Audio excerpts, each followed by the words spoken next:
มาส่งค้ามาส่งพ่อแม่พี่น้องเขากูก็กูก้นค้า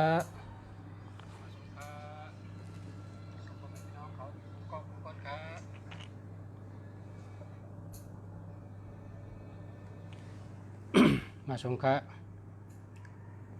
มาส่งค้ามาส่งค้า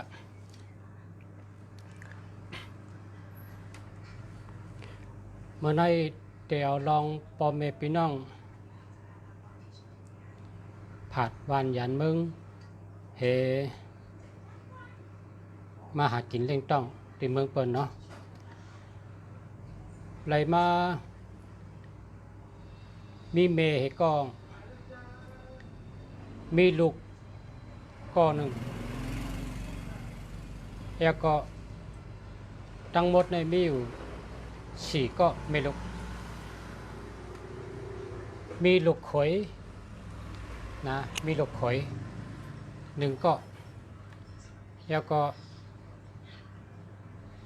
ลูกอ่อน1ก็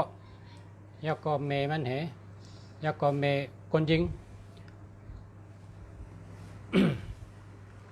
เขามาจอมกัน4ก็ครับมาจอมกัน4ก็นี่เอาพาราเนี่ยจับตัวมาค่ะเนาะเอาพาราจับตัวมาการในจำมาถึงเฮือนลุงเสียนี่มาถามขายเขาลุงเสียเขาลุกเมืองไทยมากากาก็เชิงนำนะมาเหลือในเงินแต่ได้กินแต่ได้ย่ำกึศเกณฑ์นะว่าลุงเสียตั้งขายก็มีช่างอะการก็มีพารานี่ก็ลุงเสียจอยเชื่อให้ละลุงเสียจอยปูจอให้ละ อะไรจอยเขาเหแล้วก็ลุงเสียก็ได้ก็ไก่เป็นพาราต้องเป็นพาราจัดเก่าเนี่ยเป็นอามวยเจมือปันปอเท่าไม่เท่าเขาสืบมาปันปอเขาไม่เขาสืบมาปันเท่าก็เป็นของดีค่ะว่าจะไหนเนาะคำในลุงเสียก็ว่าอาใจขายก็ไรอยู่เฮาลุงเสียซื้อก็ไรอยู่ก็กะมาเฮานั่งอุบกันก่อนมาเฮานั่งอุบกันก่อนถามว่าอาใจอยู่เมืองไต้อยากก็มาเหตุการณ์เมืองไหนเหตุการณ์ช่างงานไปหัวการช่างก็เปิ้นไปจ้างมีการมาเหลือในการก็มีซ้ำหลุกกินโดยย่ำกุวันค่ะลุงเสียก็ถามว่าอาจารย์หมอดีค่ะเนี่ยหมอข้าได้อยู่จ้องข้าหมอลิกได้หมอลิกมันค่ะหมอลิกได้หมอลิกมันค่ะอ๋ออยู่เมืองเขารู้ให้การทางงานอยู่เมืองเขาได้เฮ็ดสวนเฮ็ดนาแล้วก็ข้าก็เลยหับคู่พอเปิดห้องกับไตเต้นจูเต้นรับข้าก็กับไตเต้นจูเต้นรับเปิ้นตันยาข้าก็มอลุงเสียว่าจะไหนลุงเสียป้อนนั้นป้อนนั้นได้พาราในพอสู่ขายในพอสู่ไรเมื่อเงินกิน5-6 วันก็เสียงเอาเพราะนั้นก็อย่าไปขายละพาราเนี่ยลุงเสียก็ว่า เอาเจไตมือ10 บางน่ะเอาเจไตมือ10 บางน่ะเอามือเจไตนี่แหละมือแฮนเผินคู่พอแฮนเผินคู่ก็เอาพาราในไว้ในแข่งพาราไว้พาราขามชินไว้พาราขามชิน5แล้วก็เติ่งคู่ว่าอาจารย์เติ่งคู่ไว้คู่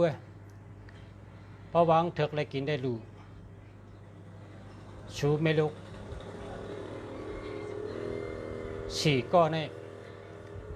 เรื่องอะไรพออยู่เมืองในแต่เมืองในพอเฮ็ดสลาในได้กินได้รู้กินเชียงดุมเชียงว่าจังนั้นนั่งมัน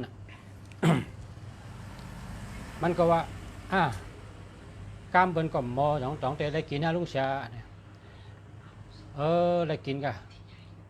เมื่อเขามาเมื่อเขาก็มอรู้กามเปิ้นเมื่อเขามาเมื่อเขาก็หมอ ลาดกันนั่นนะมันป่องกันเอ้ยพอเขาลาดเปิ้นก็ถ่อมป่องเขาว่านี่มันก็ว่าเพราะฉะนั้นก็ข้าได้ถ่อมกล้ามลุงชาละข้าได้ไม่เฮ็ดด้วยเพราะว่าข้าก็เชื่อลายไว้เนี่ยมันเป็นของเก่าเป็นโคเก่าข้าก็เชื่อลายเพราะฉะนั้นข้าได้ไม่เฮ็ดด้วยกับลุงชามันก็ขึ้นเอาเจไตในชิปว่าเอาเจไตในชิปแผ่นเมื่อกว่าเมื่ออยู่ขึ้นตีเฮิรนเมื่อเฮ็ดเข่งพลาเหเอาพลางตำไปเหกายยักเอายอดไม่ยอดดอกไม่เฮ็ดหมอกมาไวเหเอาแฮนเผินคู่เฮ็ดจองเฮ็ดจักจ่าเอาหวานจุลุงตำเหเอาข้าวเปลือกมาใส่เนื้อเป็ดเต็มๆให้ตำเหเนื้อเป็ดข้าวเปลือกแฮมีกล้วย3ก๊อบมาโอนให้ลูกมีอดปู้อดเนียงอดปู้อดหมอกมีจองมีจักจ่ามีแผ่นขาวแผ่นแดงดำไว้ให้กำไน มันก็อาบน้ำเข้มๆให้อาบน้ำให้ก็ไว้พลาไว้พลาก็พอไว้พลายาวขำชิ้นยาวก็แผ่เมตตาการนั่งเข้าหมอรอดกระถาก็รอดกูมิ้วแล้วก็ตั้งใจให้ไว้ครูบาอาจารย์ตึงคู่ไว้คู่ตึงคู่ไว้คู่ตึงเก่าไว้ตึงเก่าไว้กำในเจ้าเฮิรนในประนำใจดีวะเจ้าเฮิรนทำใจดีกันไหมพวกไหนได้เป็นศาลาลงไหนเนี่ยวะเป็นศาลาเนาะแม่นะพวกนั้นเขาก็สมบัติชนะป้าได้เต้นจูบปันเท่าไอ้ได้เต้นลาปันเท่าไอ้ได้เต้นกล้าขายปันเท่าไอ้พอเขาหันในจูงได้เขาได้มาปั่นเงินชัวชุ่มดูกให้การกันเลยเพราะชูไตปันเท่าพอเขาหันในจูงได้เขาได้มาปั่นเงินชัวชู4-5 ก้อนได้กินเชียงได้หรอเพราะชูหมอเป็นหยาดไม่ได้เด้เนี่ยวะเจ้าเฮิรนก็สัมปันแห้งพอเสียเมืองดีก็สัมปันแห้งมันก็มีแห้งใจกันเนี่ยเฮ็ดเด็กการนั่งปีญาหมอมานะเมื่อเหลียวในนะเมื่อเหลียวใน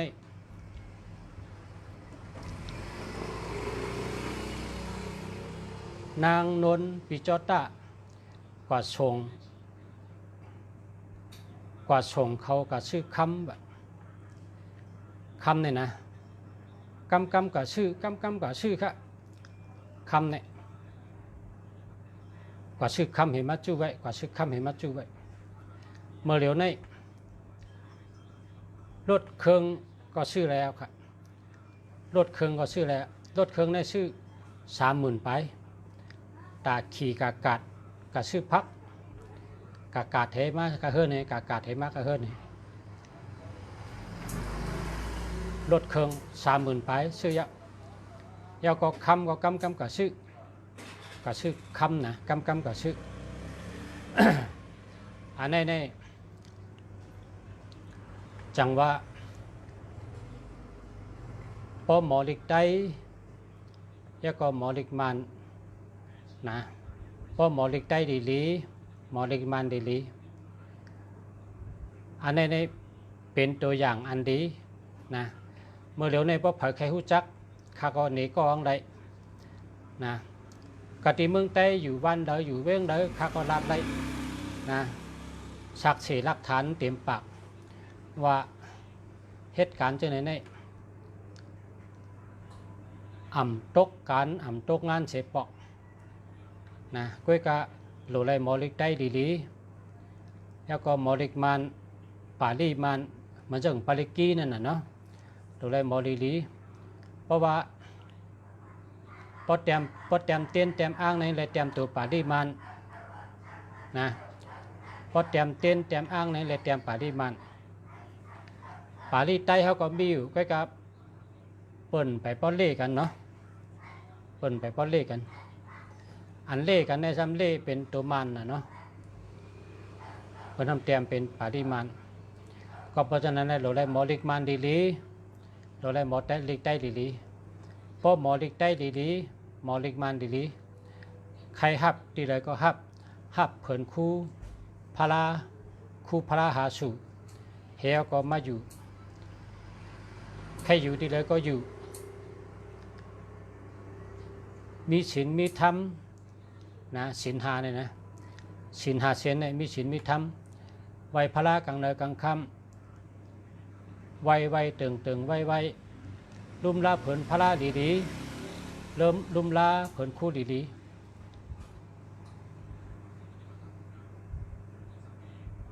เมื่อเดี๋ยวในคำเขาในนำหนาวะกำชื่อคำชื่อคำนะแล้วสังเกตก็ชื่ออะไรนะในขณะอาโจหันชื่อนาตั้นตาคำเดียวเพราะว่าเข้าหลุมหมอลิกได้ดีๆหมอลิกได้ดีๆหมอลิกมันดีๆนะตัดเตหากินเลี้ยงต้องก็เลี้ยงไรครับเลี้ยงตัวเจ้าเก่าเลี้ยงสายเจ้าเก่าไรแล้วก็เลี้ยงลูกเลี้ยงเมเลี้ยงป้าเมเจ้าเมนะเมเจ้าบนห้องเนาะนั่นน่ะมันก็เรื่องอะไรดีงามๆลูกสาวก็มาหลีเฮิรนเขาไรปอกอ่ะนะลูกสาวก็มาหลีเฮิรนเขาไรปอกเข้าคาอยู่ปอกไกลกันครับไล่กินได้ดูเมเนี่ยคำได้ใส่น้ำลุงสาวก็ว่าอย่าไปใส่น้ำคำเนี่ยโอเปิลชิเกะพอมีก็เก็บชิมไปเลยอย่าไปใส่น้ำนะเขาว่าหมอเสงหมอชิมเนาะเขาคาโลวนว่าตั้งนามีตั้งน้ำเขากับบ้านเปิลเมืองเปิลก็อยู่ที่ไรก็เย้าดูหมออยู่หมอกินหมอลาดหมอจ้าหมอเสงหมอชิมค่ะในแต่เป็นลองคาเขาหลีเจอจอมเฮได้คำมาต่างลาดค่ะนะเขามาจอมกันในหน้าเฮิรนหลังในเขามาหมดค่ะเขามาเนี่ยมีเขาไม่ลุกพอไม่ลุก3ก็แล้วก็เมนั่นก็เม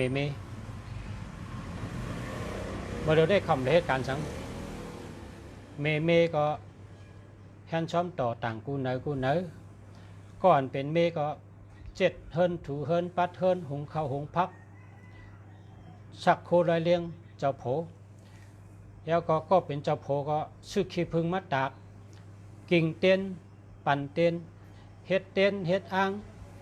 เฮ็ดอยู่ทั้งวันค่ะไตเต้นก็ไตอ่างก็ไตน้ำมันก็ไตขี้พึ่งก็ไตฮัลโหล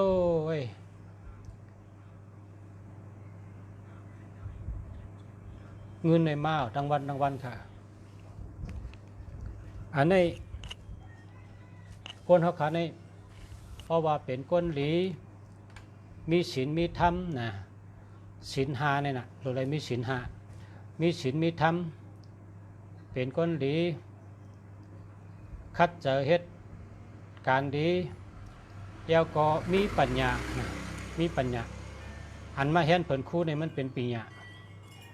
แห่นเผินคู่ได้แห่นเผินเดียวกันแห่นเผินเดียวกันพลาก็มีฉู่เดียวนั่นนะพาราก็มีฉู่เดียวอันเอามาจอมเอามาที่เมืองใต้นั้นพาราก็มีฉู่เดียวเผินคู่ก็มีเผินเดียวนะ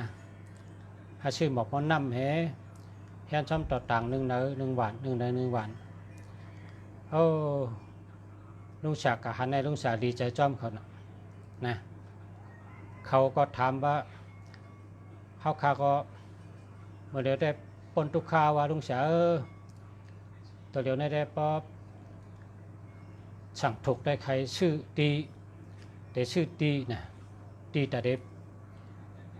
เฮ็ดเฮิรนทั้งกุ้ยเนี่ยก็สั่งถูกในเขาแต่ชื่อยาวนะมันบอกว่าเขาเป็ดตัวยาวเขาแต่ชื่อตีชื่อตังยาวชื่อตีลิ้นเนี่ยนะตีลิ้นแต่เฮ็ดเฮิรนทั้งกุ้ยเนี่ย อันนี้ก็เชื่อได้ทำได้ยินก็หลุดเล็กตุ้ยเฮอหมอเล็กไตลูกอ่อนเขาเกิดมาเฮอหมอเล็กไตดีเฮอหมอเล็กมันดีหมอเล็กไตดีหมอเล็กมันดีเนี่ยเด้งหน้าเฮิรนเลยเอานะปิญญาหลุดเลยมีปิญญาเนี่ยก็โขนึงลูกหลุดเลยมีปิญญา1 เมียว ก๊อกโหนึงลูกโดยได้มิมปิญญานึงเมียวเฮิงหมอดีๆเฮิงเป็ดตัวดีๆครับ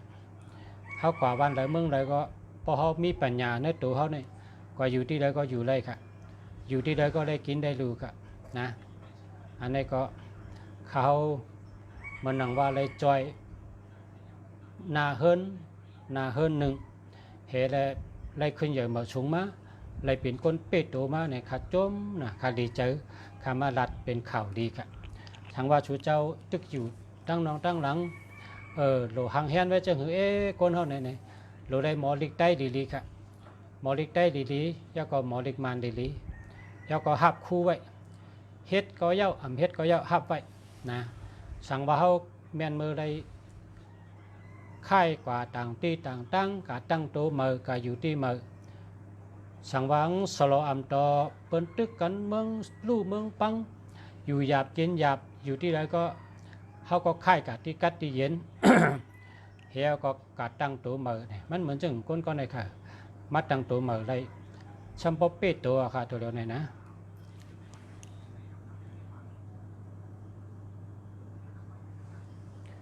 มาชงคาย้อนตัวปันหมายพงอีกหนึ่งจ่องแค้มข้าหือไรเขา094 096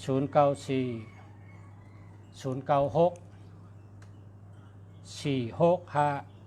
3065มันมีศูนย์ค่ะป้อมมีศูนย์ได้แค้มทนมันมีศูนย์ป้อมมีศูนย์ได้แค้มกูโตดีกูโต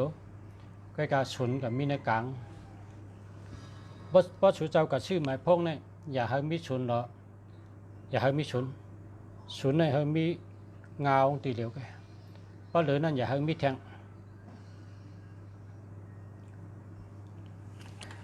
ถ้าศูนย์มีตัวเร็วก็แค่082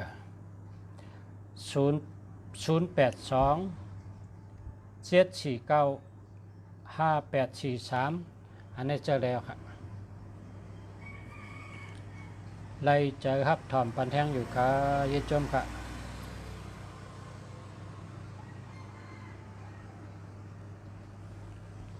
094577131221หามาครับ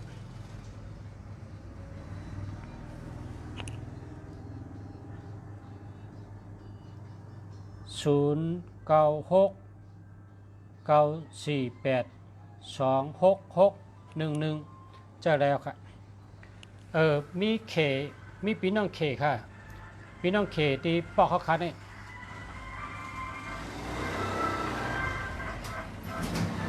พี่น้องเขมาด้วยหมายพงค่ะเนาะมันเจอ119นะครับปลายเป็น119มันเจอเหตุก็มันขายดีเนี่ยขายโคตรเองขายดีเนี่ยก็ในมันกับจู้เปิ้นด้วยต่างตีว่ะเปิ้นว่าหมายพงในป้อน1-2ตัวจับกันได้มันดีเนี่ยว่ะ1-2ตัวจับกันได้มันดีเนี่ยว่ะมันจะมาเขาเจอ119ได้ขายโคขายดีนะเนี่ยว่ะเปิ้นว่ามันดีเนี่ยก็ในมันจะมาจูลุงเสียตัวมาจูลุงเสียตัวลุงเสียคากัดด้วยที่เปิ้นในเปิ้นว่า1-2ตัวได้มันดีว่ะด้วยเป็นคาลุงเสียจ่องดีลุงเสียว่าดีเพราะเจอ1-2ตัวในก้นหูจักน้ำก้นหูจักง่ายขายโคขายของก็ขายดีขายโคขายดีนะก้นหูจักน้ำหนึ่งในเป็นตาว่าว่าไหนแห่งมันว่าอะโลสาธุเนี่ยว่ามันเป็นเขมาจุดด้วยมันว่าบานนะลุงเสียเนี่ยข้าเขาเจอ119เนี่ยขายโคขายดีน่ะคนหูจักก่อนนำน่ะคนมาซื้อโคเนี่ยขายเฮ็ดตั้งขายเนี่ยขายดีน่ะเดี๋ยวลุงเสียช่วยมาลุงเสียตัวเองครับข้าก็จะเจอเนี่ย119นะหมายพงมันเป็น119ครับตั้งปลายนะ119มันขายโคขายดีนะจังว่าเขาลาดิจูด้วยกับไรหมายพงเนี่ยมันก็ในเขา เขาหูเขาล้ำริมบาบีกว่าเขาล้ำริมบาบีกว่าครับในซ้ำมีคนลาเซียวกองคนลาเซียวในมีลูกสองก็ลูกกองอาศัก6 ขวบตากองซ้ำ2 ขวบตากองจุงตากองเจมาจูลุงเสียมันว่าลุงเสียด้วยไปต่างปันคาลูลุงข้ากัดจู้เปิ้นด้วยไปต่างข้ากัดด้วยที่ปังข้ากัดด้วยไปต่างที่เปิ้นนั่นเปิ้นว่าข้าในติดตายเอาว่าลุงเสียด้วยปันคาลูจ้องเจอเนี่ยว่ามาลุงเสียด้วยปันไหนกะกาลุงเสียดอกด้วยอาศักก็ดีจูก็ดีลุงเสียว่าอ่ำตายเนี่ยตื้นตายเฮ้ก็ตายเนี่ยโอ้ยสาธุเนี่ยว่าข้าใจป้อมดีเนี่ยว่าข้ามกับด้วยแทงเอากำในข้าโกนครับเพราะข้าหลุดข้าเลยมาด้วยที่ลุงเสียก็ต่อถึงตัวเดียวมันก็ตายครับ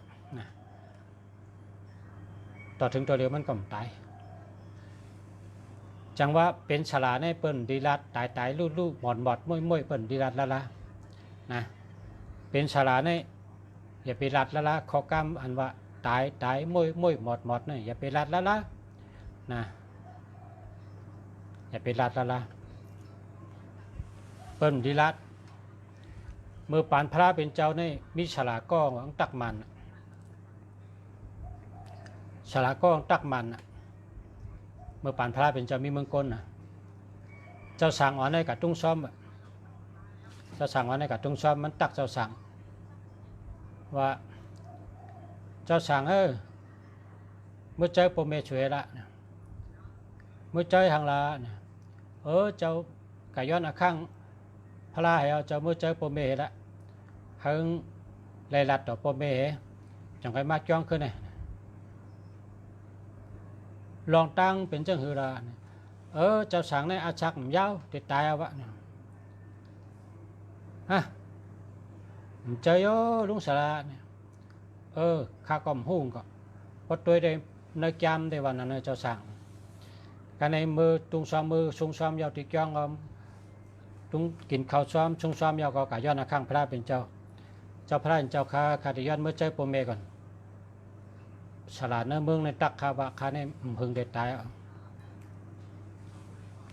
ฉลาดในมันการเจ้าก็ว่าเมื่อเจอเฮิรนการในเจ้าสั่งในเมื่อเจอเฮิรนเจ้าสั่งในเมียนพองโดนเมียนพองโดนการในเมื่อหันป่าจอมตั้งป่าตีเนื้อตึงน้ำเนี่ยเต้นลุกเต้นลักมันติดตายป่าเนี่ยการในเจ้าสั่งในสัมบะป่าในได้มันติดตายเนี่ยก็ที่จอยมันเหรอหางอย่าไปตายเนี่ยเอาสังการนี่กับซอนป่านี่ขึ้นเอาสังการนี่จอกเหวกับถอกเนื้อน้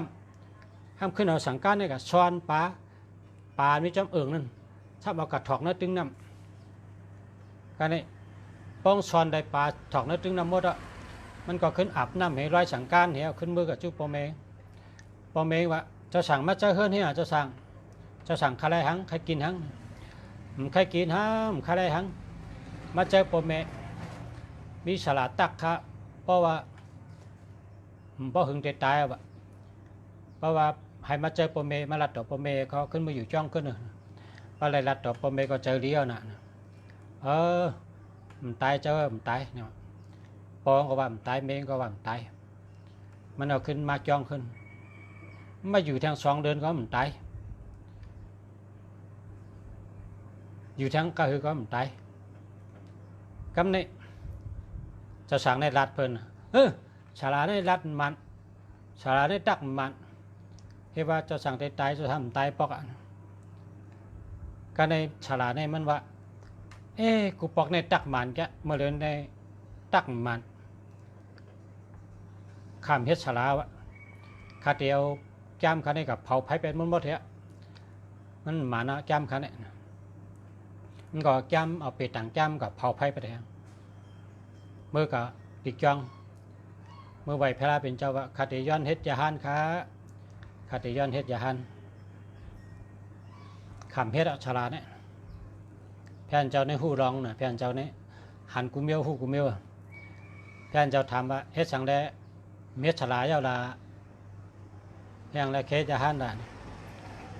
เฮ็ดฉลาในตักมายาวมาเร็วในไปต่างค่าในมันมาเนาะข้าวกับเผาไผ่เป็นหมดแล้ววะ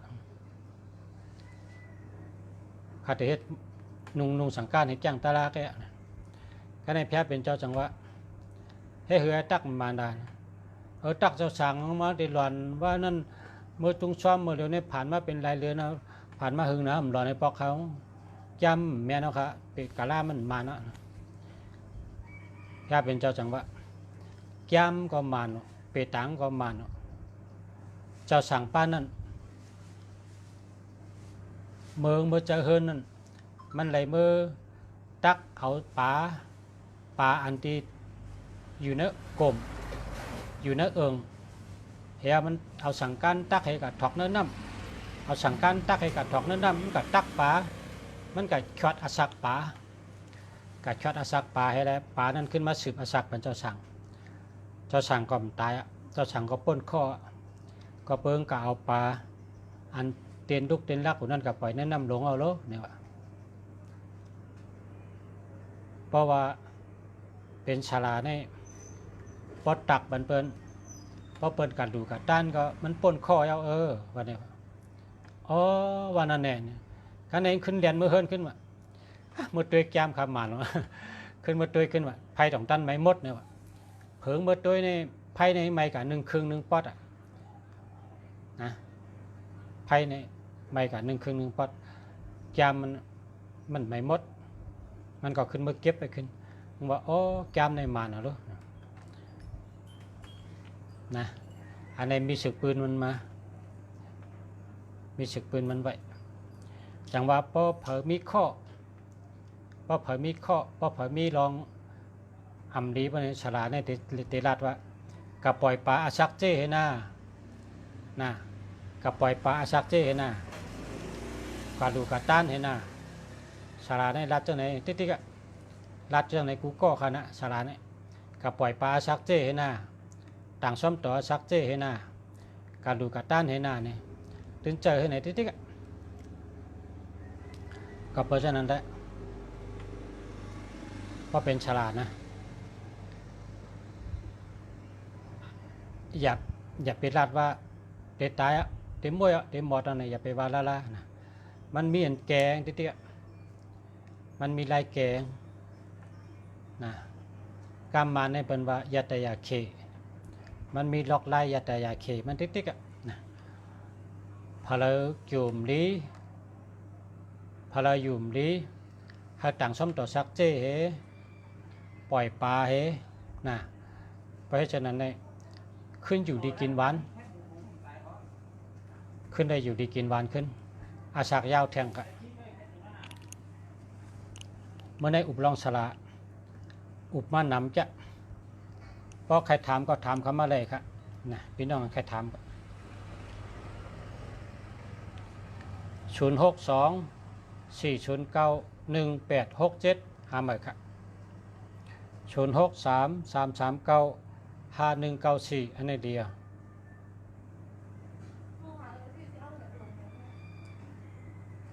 094-663-4644อันนี้เข้มกันเนี่ย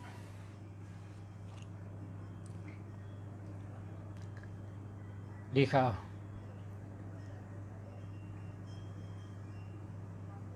093-462-565อันนี้ก็ดี0633-3951-194อันนี้ก็ดีค่ะ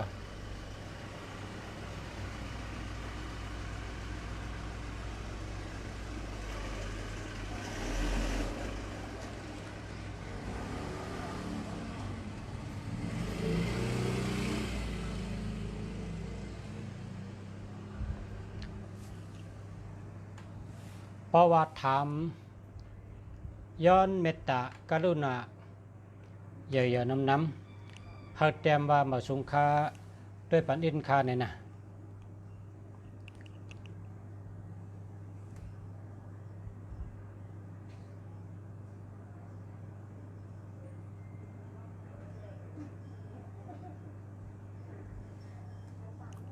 0802068030หามาครับ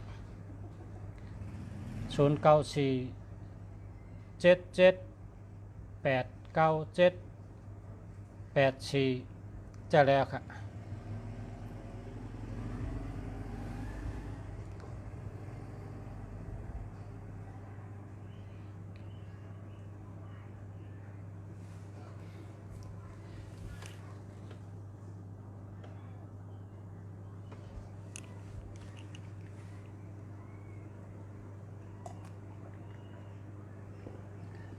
มาสงค่า0942879998อันนี้ดีเข้า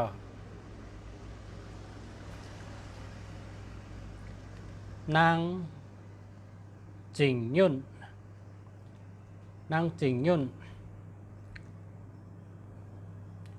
ใจไซจออูแมงกลาบาเซียคุณเอ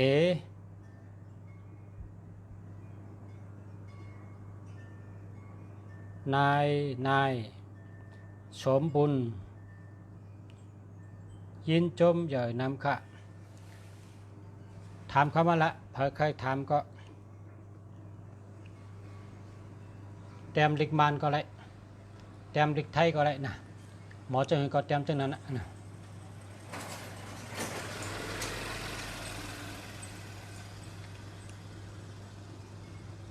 วันแองกาอาชัก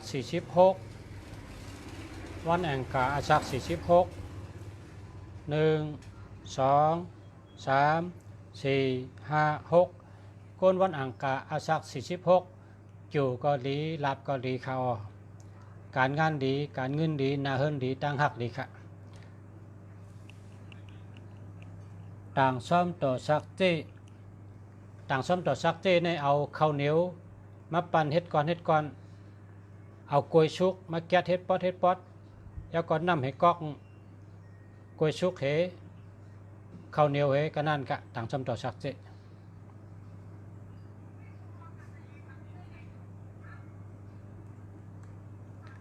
0831954099หามาค่ะ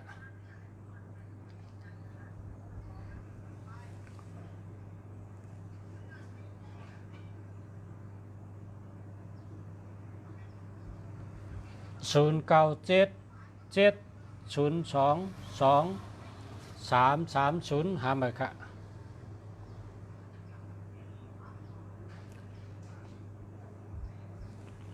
0940370176หามาค่ะ0939265465เจออะไรอ่ะค่ะ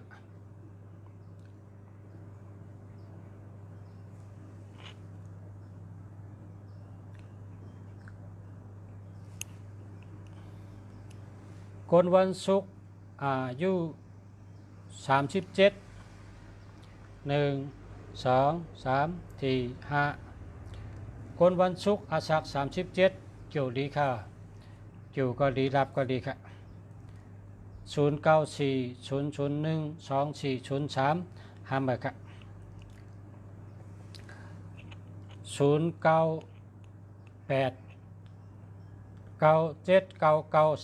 0989799938 0989799968ดีเขาแปรหากองแลเอา68นะเอา68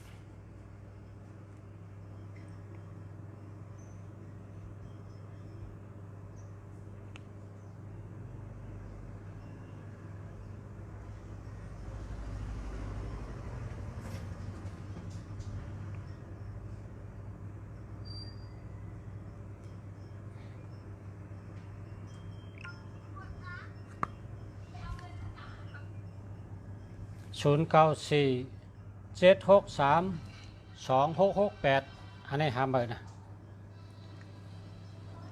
ลูกวันศุกร์ดีค่ะเฮ็ดกันหมอยาดีค่ะ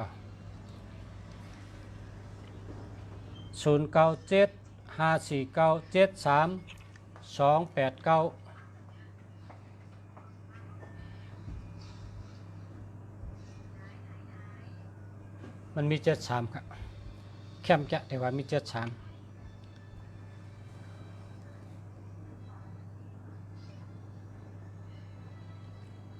พอมี73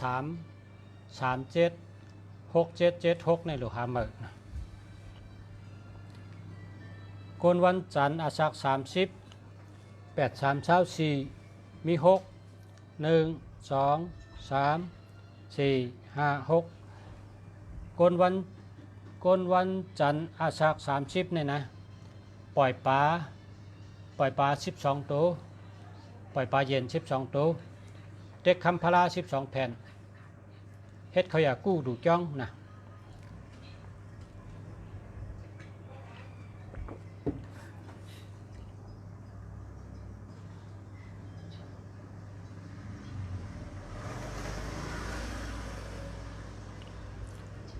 วันตะนั่งโดยอาศัก53 48 19 50มี5 1 2 3 4 5คนวันตะนั่งโดยอาศัก53ปีในเอาซอกตีนกูกนพื้นเสื้อพื้นกับแปดร้องน้ำให้นะแล้วก็แต่เต้นจู่เต้นให้เพ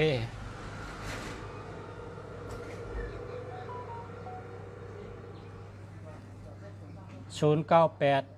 4188 647มี18ฮะคนมี1881 1221 1331 1881ในหาเมื่อครับ081 473 5158หาเมื่อครับ098 95 629 563อันนี้เดียวจะแล้วครับ061 95 835 74จะแล้วครับ062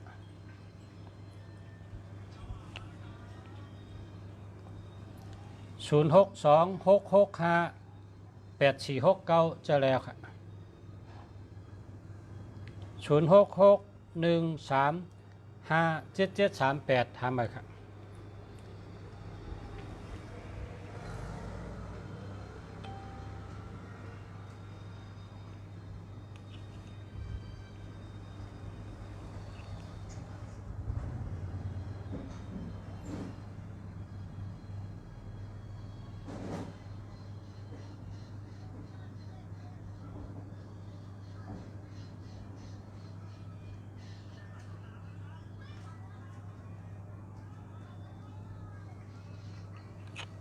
ตั้งเพิ่นคู่ให้ได้เงินดีก็พอถึงวันพัดก็ซื้อข้าวเปลือก1เป็ดข้าวเปลือกเนี่ยนะมาใส่เป็ดเต็มข้าวเปลือก1เป็ดแล้วก็ซื้อวันจดุงมาเอาข้าวสารในใส่ในวันจดุงข้าวสาร1เปวันแหลง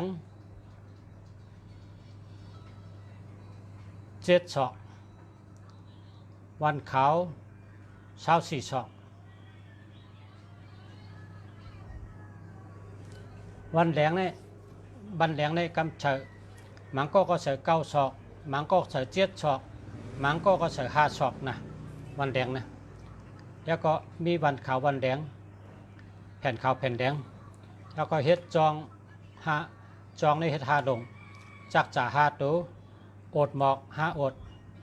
ดปู้5อดนิ่งย่ำ2จอกนิ่งแห้ง2จอก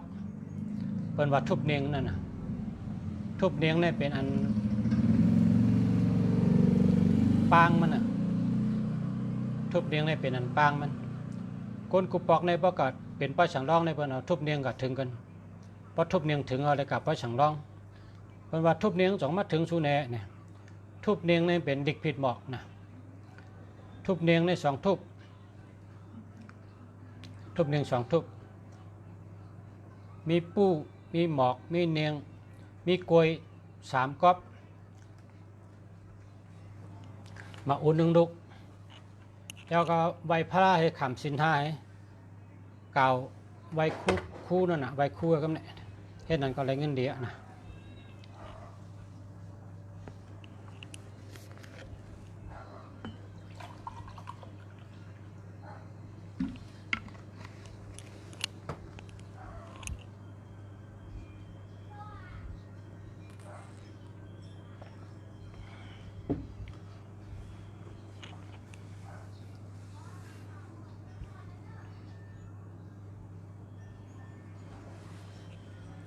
โกนวันติดอาศัก39สิทธิ์เลดีต้องเซนนิดก็ตัว7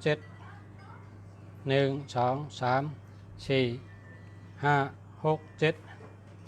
คนวันติดอาศัก39เนี่ยนะปล่อยปลาเย็นนะ12ตัว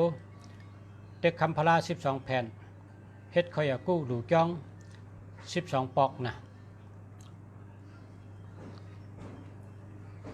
ปีในตั้งปีในโจมดิ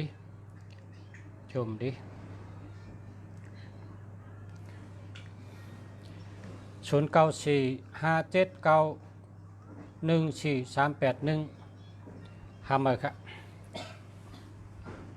โกนวันพัดอาศัก25โกนวันพัดในเอาหมอกโม19กว่าเล็บก็มู3หอบแล้วก็หลูกก็มูเห็นนะ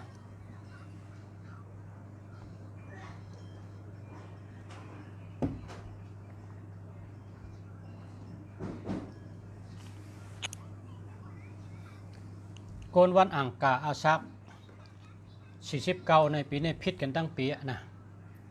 พิษกันตั้งปีโกนวันอ่างกาอาซัก49ปีนี้เป็นปีพิษกันตั้งวันตั้งเมืองกว่าเมืองใดก็พิษเมืองนั่นใครอยู่จำเพก็พิษก็นั่นมีตอมชบตอมกามตอมชบตอมปากและสติทั้งปีสติชบกามทั้งปีชื่อพาไว้กระดูกจ้องไงชื่อพาไว้กระดูกจ้อง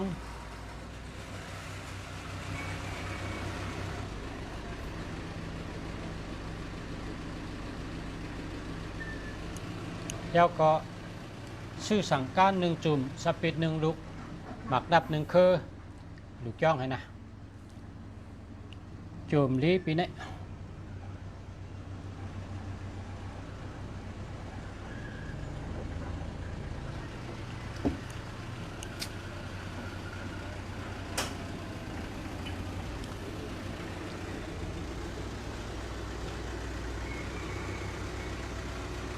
0636123491หามาครับ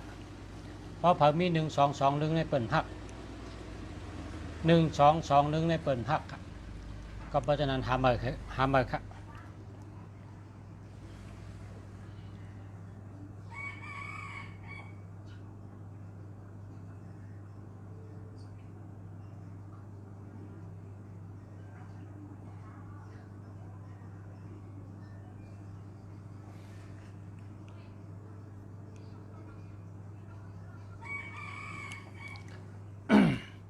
0940012490 หามาครับโกนวันจันทร์อาศัก50โกนวันจันทร์อาศัก50ปีในชื่อสั่งการ1จุ่มสปิด1ลูกหมักนับ1คือเมื่อดูจ้องและผ้าใบ1ผืนป้อเป็นได้นะป้อปองเป็นได้ดู15จ้องนะตั้งดูในเหมือนกันนะพอเป็นได้ก็ดูแต่15จ้องนะพอดู15จ้องเนี่ยจะได้เปวดไปตามเนาะโกนวันจันทร์อาศัก43ปีในเจียวก็ดีรับก็ดีนะการเงินดีการงานดีอยู่ดีกินหวานตัวเกี่ยวใจเกี่ยวเตะหลีเตะครับปีนี้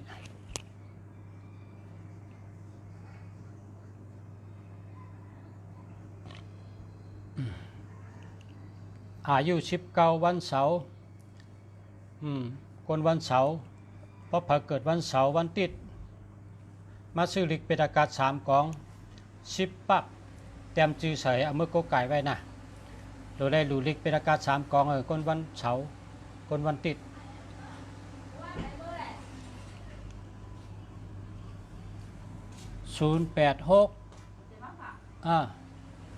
เมื่อว่าลูกรัดไว้ใจลูกมาถามเพราะว่าอะไรมาผักนะ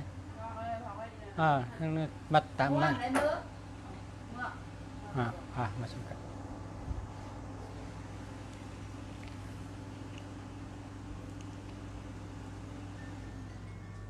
0864229762อันนี้หามาครับ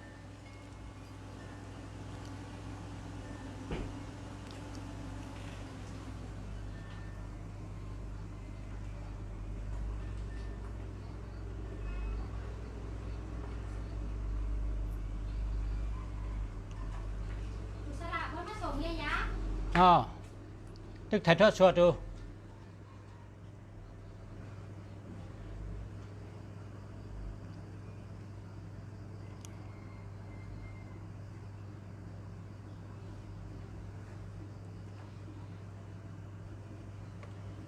เอากันได้กันไปไหนก็นะใครเขาเปิดทางมาพกเลยเมื่อได้ถ่ายกระหม่อนก็มีคนมาหาเขาพบกันทางวันบ่ายครับขอบใจครับพ่อแม่พี่น้องตั้งหลายที่เข้ามา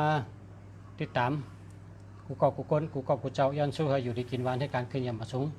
ยันให้กูกอบกูเจ้าอยู่ดีมีเงินทางดีกึกปืนกูกอบกูก้นครับมาสูงค้า